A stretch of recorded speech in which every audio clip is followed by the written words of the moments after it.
السلام علیکم ویورز، میرا نام عطاء الرحمن اور آپ دیکھ رہے ہیں عطاء بخاری یوٹیوب چینل۔ قرآن کریم کی مسلسل ایکسپوزیشن کے سلسلہ میں آج ہم سورہ الانعام کی پہلی آیت کی ایکسپوزیشن کریں گے۔ یہ 6 نمبر کی سورہ ہے اور اس کی ٹوٹل آیات ہیں 165۔ یہ جو پہلی آیت ہے اس کے اندر بتایا یہ جا رہا ہے کہ کائنات کا خالق اللہ ہے۔ یہاں پر کائنات کی دو چیزیں بتائی جا رہی ہے، زمین و آسمان۔ زمین کا مطلب کائنات کی پستی ہے، اور سماوات جو ہیں یہ سما کی جمع ہے، سماوات۔ تو سماوات کا مطلب ہے کائنات کی بلند فضائیں، فضائی بلندیاں، جس میں اربوں کہکشائیں ہیں، گلیکسیز ہیں، آسمانی کرے یوں کہہ لیں وہ ہیں۔ فزیکلی آسمان کوئی چیز نہیں ہے، یہ بلندیاں ہیں، اور ان کی جو وسعت ہے ابھی تک سائنس بھی معلوم نہیں کر سکی کہ یہ جو فضائیں ہیں جن کے اندر اوپر بلندیوں پہ اربوں گلیکسیز ہیں، تو اس سے آپ خود اندازہ لگا لیں کہ یہ کتنی بڑی وسیع فضائی بلندیاں ہیں۔ تو ان سب کا خالق جو ہے وہ ایک اللہ ہے۔ دوسری اس کے اندر بات یہ کی جا رہی ہے کہ جس طرح کائنات کی پستی اور بلندیاں ان کا خالق اللہ ہے، اسی طرح اندھیروں اور روشنی کا خالق بھی صرف ایک اللہ ہے۔ یہ اس لیے کہی گئی کہ مجوسی عقائد جو اسلام سے پہلے ہی رائج چلے آ رہے تھے، یہ جو پرشین ایمپائر تھی ان کا سرکاری مذہب تھا وہ مجوسیت، آگ کی وہ پوجا کرتے تھے، اسی طرح وہ سورج کی بھی پوجا کرتے تھے۔ تو ان کا عقیدہ یہ تھا کہ کائنات کے اندر دو خدا ہیں، ایک اندھیروں کا خدا ہے اور ایک روشنی کا خدا ہے۔ اندھیروں کا خدا اس کو وہ بولتے تھے اہرمن، اور روشنی کے خدا کو وہ یزداں بولتے تھے، خدائے اہرمن، خدائے یزداں۔ تو یہ دو قسم کی قوتیں مانتے تھے وہ۔ اس آیت کے اندر یہ چیز بتائی جا رہی ہے کہ ایک ہی قوت ہے جس نے کائنات کی پستی اور بلندیاں بھی بنائیں، اور وہی قوت ہے اللہ جس نے اندھیروں کو بھی بنایا اور روشنی کو بھی۔ تو یہ چیز اس آیت کے اندر کہی جا رہی بڑے جامع انداز سے۔ تو شروع کرتے ہیں سورہ الانعام آیت نمبر 1۔ الفاظ ہیں: الحمدللہ، بے ساختہ کلمات تحسین اللہ ہی کے لیے ہیں۔ یہاں پر حمد آ رہا ہے، حمد کا لفظ، الحمدللہ۔ تو اس میں یہ جو حمد کا لفظ ہے، ایک تو وہ تعریف ہوتی ہے نا جو ہم کسی کے لیے کرتے ہیں، جیسے ہم انسان کرتے ہیں کہ آپ بڑے خوبصورت ہیں، آپ کی آنکھیں بڑی خوبصورت ہیں، آپ کا اخلاق بہت اچھا ہے، آپ کے بولنے کا انداز بڑا اچھا ہے، یہ پھول بڑا خوبصورت ہے۔ اس کے لیے کچھ لفظ ہم سوچتے ہیں، سوچ کر اس کے بعد ہم اس کی تعریف کرتے ہیں۔ اس کو انگلش میں آپ پریز کہہ لیں۔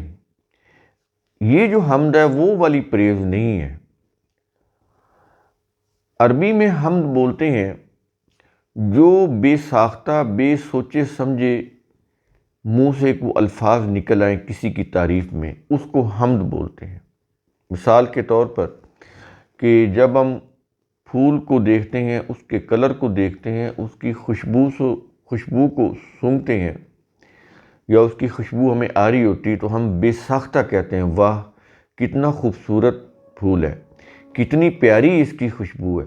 تو یہ الفاظ ہم نے سوچے سمجھے نہیں بولے ہوتے، بے ساختہ ہماری زبان سے جاری ہو جاتے ہیں۔ تو تو حمد کے یہ معنی ہے. یہ تھوڑا سا ایک باریک فرق ہے، اس لیے آپ اس کو سمجھیے کہ یہ حمد کیا ہوتی ہے.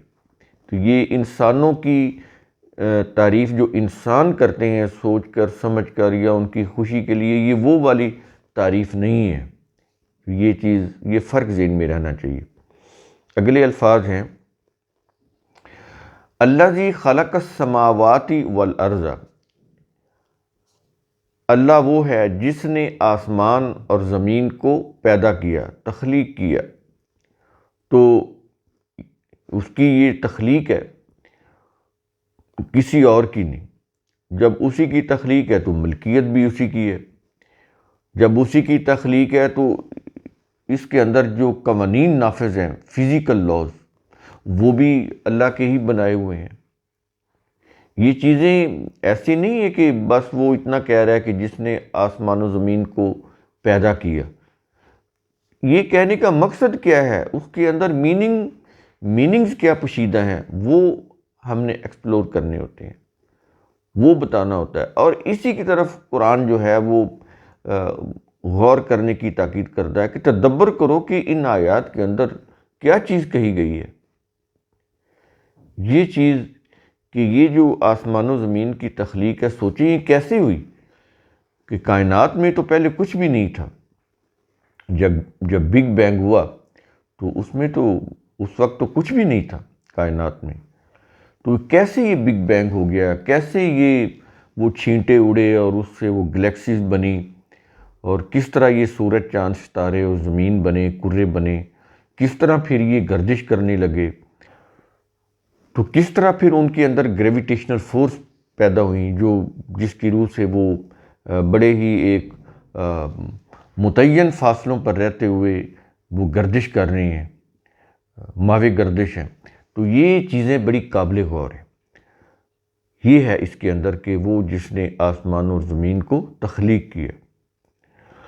اس کے بعد آگے آتا ہے، کیا یہ رہا ہے کہ وَجَعَلَ الظُّلُمَاتِ وَالنُّورَ، اور اس نے اندھیروں اور روشنی کو بنایا. اب یہاں پر دو چیزیں یہاں پر آ گئیں، پیچھے دو چیزیں آ گئیں، سماوات اور ارض. یہ ہم نے شروع میں بتا دیا آپ کو. اسی طرح اس جز میں آ رہا ہے کہ ظلمات اور نور، اندھیرے اور روشنی. اب اس میں دو چیزیں یہ آ گئیں. ان کے متعلق بھی ہم نے آپ کو شروع میں بتایا اس کے انٹرو میں کہ یہ چیز یہاں پر کیوں کہی جا رہی ہے کہ اندھیروں کا اور روشنیوں کو بنانے والا وہی ہے. کوئی کائنات کے اندر دو خدا نہیں ہے، ایک ہی خدا ہے جس نے کائنات کی پستیوں کو بھی بنایا، بلندیوں کو بھی بنایا اور پستی کو بھی بنایا. اور اسی اللہ نے اندھیروں کو بھی بنایا اور نور کو بھی بنایا. یہ چیز ہوگی. اس کے بعد آگے یہ کہہ رہا ہے کہ ثم الذین کفروا، پھر بھی وہ لوگ جنہوں نے کفر کیا یعنی انکار کیا. اب آ رہی ہے وہ چیز کہ اس کا مقصد کہ یہ جو چیزیں ہیں یہ ہم کیوں بتا رہے ہیں کہ اللہ ہے، وہی آسمان و زمین کو پیدا کرنے والا ہے، وہی اندھیروں اور روشنیوں کو بنانے والا ہے. تو یہ چیز کیوں کہی جا رہی ہے، اب اس کا مقصد بتا رہا ہے کہ یہ چیز کیوں ہم بتا رہے ہیں تمہیں. کیا یہ رہا ہے کہ پھر بھی وہ لوگ جنہوں نے کفر کیا یعنی انکار کیا، اللہ کے قوانین کا، اس کے نظام کا انکار کیا. اور کس کے ہیں یہ؟ ظاہر ہے کہ یہ اس کائنات کا بنانے والا، اس کو چلانے والا ایک خالق، ایک مالک، ایک رازق. وہ یہاں پر ایک لفظ سے اپنی خصوصیت بتا رہا ہے. کیا یہ رہا ہے؟ بربہم، اپنے رب کے ساتھ. کہ یہ جو لوگ ہیں یہاں پر رب کی خصوصیت لے کر آ رہے ہیں. یعنی اللہ کے تو بہت سے نام ہیں نا، خالق بھی ہے، رازق بھی ہے. یہاں پر رب کی خصوصیت والا نام لے کر آ رہا ہے. رب کا مطلب ہوتا ہے جو بلا محنت، بلا معاوضہ، مفت سامان رزق پرووائڈ کرتا ہے. دیکھیں یہ جب بیج پیدا ہوئے تھے تو ہم نے خریدے نہیں تھے. یہ کیسے پیدا ہو گئے؟ زمین کے اندر بیج کو اگانے کی صلاحیت کیسے آ گئی؟ ہم نے تو نہیں خریدی، یہ اللہ نے رکھی ہوئی. یہ انسانوں کو مفت میں ملی ہوئی ہے۔ جس عقل سے انسان نے یہ سوچا کہ یہ بیج ہیں، ان کو اس طرح سے اگانا ہے، ایسے پانی دینا ہے، ایسے زمین کے اندر اتنی گہرائی میں ان کو دبانا ہے، بونا ہے، اس طرح ان کی کاشت کرنی ہے، ایسے ان کو بڑا کرنا ہے، تو یہ جتنی بھی عقلی صلاحیتیں یہ بھی اللہ نے دی ہوئی۔ تو یہ جو رب ہے، یہاں پر رب کی خصوصیت اس لیے لائی گئی ہے کہ باوجود اس کے کہ کائنات کی پستی اور بلندیوں کا بنانے والا، اندھیروں اور نور کو بنانے والا ایک اللہ ہے، یہ پھر بھی اس کی ربوبیت کا، اس کے رب ہونے کا انکار کرتے ہیں۔ یہ جتنا بھی کارخانہ کائنات ہے انسانوں کو رزق پرووائڈ کرنے کے لیے بنا ہوا ہے، اور بھی اس کے مقاصد ہیں کہ یہ کارخانہ کائنات انسانوں کے اعمال کا نتیجہ مرتب کر رہا ہے۔ یہ قرآن نے بتایا کہ کائنات جو ہے، اس کی ایک ایک چیز جو ہے ہر انسانی عمل کا نتیجہ مرتب کر رہی ہے کہ کہیں وہ بے نتیجہ نہ رہ جائے۔ اس لیے کائنات کی ہر چیز انسان کے ایک ایک عمل کا نتیجہ مرتب کرنے میں لگی ہوئی ہے۔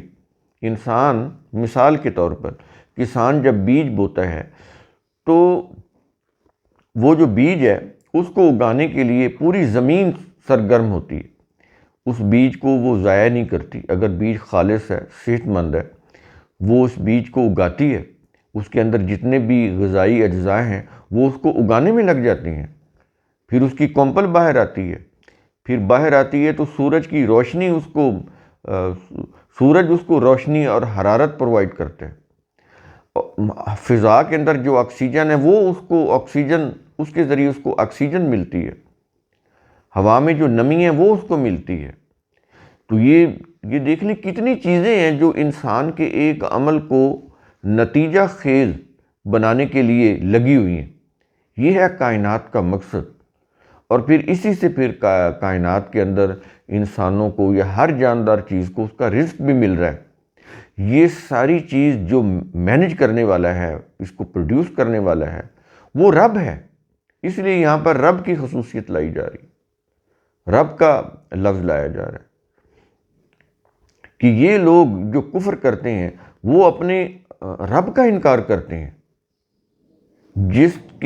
جو یہ سارا نظام کائنات کا، رزق کا چلانے والا ہے، یہ اس کا انکار کرتے ہیں، اس کے قوانین ربوبیت سے انکار کرتے ہیں۔ یہاں پر یہ چیز کہی جا رہی ہے۔ ایک تو یہ ہے کہ اس کی ربوبیت کا انکار، اور پھر وہ انکار کی ایک اور صورت بھی بتا رہا ہے کہ وہ کیسے کرتے ہیں، جو شرک کے دائرے میں آ جاتی ہے۔ کیا یہ رہا ہے آیت کے آخر میں الفاظ ہیں یا دلون، کہ وہ اسی کی مخلوق میں سے کچھ کو اس کے برابر ٹھہراتے ہیں، یعنی شریک ٹھہراتے ہیں۔ یعنی اللہ کی پیدا کی ہوئی مخلوق ہے، وہ اسی میں سے ان مختلف فرقے ہیں نا انسانوں کے، کوئی جیوز ہیں، کوئی کرسچنز ہیں، کوئی مسلمز ہیں، کوئی ہندو ہیں، کوئی جین مت کے لوگ ہیں، ہر ایک نے اللہ کی پیدا کی ہوئی مخلوق میں سے کچھ نہ کچھ جو چیزیں ہیں، وہ جاندار ہوں، بے جان ہوں، کوئی بھی ہوں، ان کو انہوں نے اللہ کا شریک ٹھہرایا، اس کے مقابلے میں کھڑا کیا ہوا ہے۔ تو کفر اس درجے میں پھر چلا گیا کہ وہ پھر شرک بھی کرنے لگتے ہیں، اور یہ چیز مسلم بھی کر رہے ہیں۔ یہ نہ سمجھیں کہ ہم توحید کے اوپر ہی ہیں، نہیں، ہم بھی شرک کر رہے ہیں۔ شرک کیا ہوتا ہے؟ یہی نہیں کہ صرف بت بنا لینا اور اس کو سامنے رکھ کر اس کی پوجا پاٹ کرنا، یہ شرک ہے۔ مردوں کو ہم نے نہیں بت بنایا ہوا کہ مردوں کو ہم پوج رہے ہیں۔ کوئی شہر، گلی، محلہ، کوئی بستی ایسی ہے جہاں پر مزار نہ ہو، مردوں کی پوجا نہ کی جا رہی ہو، وہاں پر چڑھاوے نہ چڑھائے جا رہے ہوں، لنگر تقسیم نہ کیے جا رہے ہوں، سجدے نہ کیے جا رہے ہوں، وہاں پر مرادیں نہ مانگی جا رہی ہوں، کوئی ہے ایسی جگہ جو شرک کی ان چیزوں سے پاک ہو؟ تو وہی چیز جو ہندو کر رہے ہیں وہی مسلم بھی کر رہے ہیں۔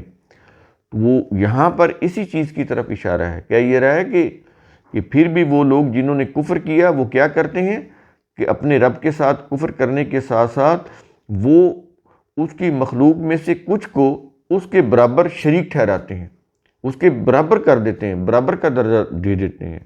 یہ مسلم جو ہیں یہ انبیاء کو اللہ کا شریک نہیں ٹھہراتے، جیسے جیو ٹھہراتے ہیں، جیسے کرسچن جو ہیں وہ عیسیٰ کو خدا مانتے ہیں، ایسے مسلم جو ہیں وہ آخری نبی کو اللہ کا شریک ٹھہراتے ہیں کہ جو اختیارات اللہ کے ہیں وہی اختیارات نبی کے اندر بھی مانتے ہیں۔ تو یہ نبی کو اللہ کے برابر کر دینا، یہ یا دلون یعنی برابر کر دینا۔ تو عدل تو یہ تھا نا کہ اللہ کے برابر کسی کو نہ لے کر آتے، اس کے مقابلے میں کسی کو شریک نہ ٹھہراتے۔ تو یہ ایسے کرتے ہیں کہ اسی کے مقابلے میں اسی کے برابر جو ہے اسی کی مخلوق میں سے لوگوں کو لے جاتے ہیں، وہ انسان ہو، جانور ہوں یا بے جان چیز ہو، کوئی بھی ہو، اس کو اللہ کے مقابلے میں لے آنا۔ تو یہ بدترین درجے کا شرک ہو جاتا ہے۔ تو کفر بھی آ گیا، شرک بھی آ گیا، دونوں چیزیں آ گئیں۔